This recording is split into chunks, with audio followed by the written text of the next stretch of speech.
വിനോദസഞ്ചാരികൾക്ക് സവാരിക്കായി തയ്യാറാക്കി നിർത്തിയിരിക്കുന്ന തൂവെള്ള നിറത്തിലുള്ള കുതിരകളെയും ഇവിടെ കാണാൻ കഴിയും. ഊട്ടിയിൽ നിന്നും കുനൂർ വരെയുള്ള സ്ഥലത്തേക്ക് പോകുന്ന യാത്രയുടെ മധ്യത്തിലുള്ള വീഡിയോകളാണ് നിങ്ങളിപ്പോൾ കാണുന്നത്. അങ്ങകലെയായി 120 വർഷം പഴക്കമുള്ള ഒരു ക്രിസ്ത്യൻ ദേവാലയമുണ്ട് എന്ന് ഗൈഡുകളുടെ സഹായത്തോടെ അറിയാൻ കഴിഞ്ഞു. പച്ചപ്പ് നിറഞ്ഞ പ്രദേശത്തിനകത്തൂടെ ഒരു പുഴ കണക്കെ സഞ്ചരിക്കുന്നതായി തോന്നുന്നതാണ് ഊട്ടിയിലെ ടോയ് ട്രെയിൻ. ട്രെയിനിൻ്റെ കൂടുതൽ വിശേഷങ്ങളും കാഴ്ചകളും വീഡിയോയിൽ ഉൾപ്പെടുത്തിയിട്ടുണ്ട്. അവിടെ നിന്ന് തിരികെ ബസ്സിൽ കയറി അടുത്ത സ്ഥലത്തേക്ക് പോവുകയാണ്. തൊട്ടടുത്തായി കോടമഞ്ഞ് കാണാൻ സാധിക്കുന്നില്ല എങ്കിലും അങ്ങകലെയായി കോടമഞ്ഞിൻ്റെ സാന്നിധ്യം പ്രകടമായിരുന്നു. കുറച്ചു ദൂരം യാത്ര ചെയ്ത് തുടങ്ങിയപ്പോൾ തന്നെ ചെറിയൊരു ചാറ്റൽ മഴയുണ്ടായിരുന്നു. അതുകൊണ്ട് തന്നെ തണുപ്പ് കൂടിക്കൂടി വരുന്ന ഒരു സാഹചര്യവും ഉണ്ടായി. ഇന്ത്യൻ ആർമിയിലെ ഏറ്റവും പഴക്കമേറിയതും വിശിഷ്ടവുമായ കാലാൾപ്പട റെജിമെൻറ്റുകളിൽ ഒന്നാണ് മദ്രാസ് റെജിമെൻറ്റ്. അതിൻ്റെ ചരിത്രം ബ്രിട്ടീഷ് കൊളോണിയൽ കാലഘട്ടത്തിലാണ് ആരംഭിക്കുന്നത്.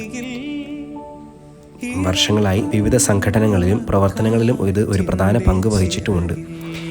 ഇവിടെ ഇറങ്ങിയെന്ന് ഫോട്ടോകളും വീഡിയോകളും എടുക്കാൻ സാധ്യമല്ല.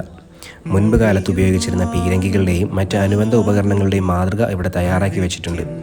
1758 British East India company Madras യൂറോപ്യൻ്റെ രൂപീകരിച്ചതിൽ നിന്നാണ് മദ്രാസ് റെജിമെൻറ്റിൻ്റെ ഉത്ഭവം.